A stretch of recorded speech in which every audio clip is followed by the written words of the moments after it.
દયાદાન વ્રતના વિકલ્પથી પણ રહિત એવું પ્રભુ અંદર આનંદનો નાદ બિરાજે છે.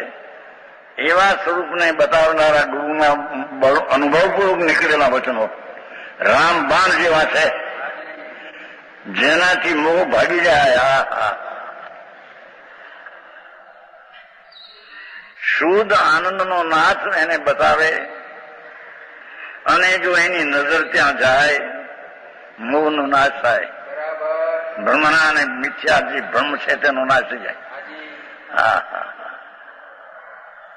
સમજાણું કાંઈ? આવી વાત.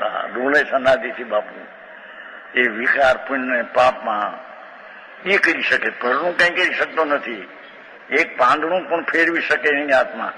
એક તણખનાના બે કટકા કરવાથી આત્મા કરી શકે નહીં, કારણ કે જડ પર વસ્તુ છે. હા.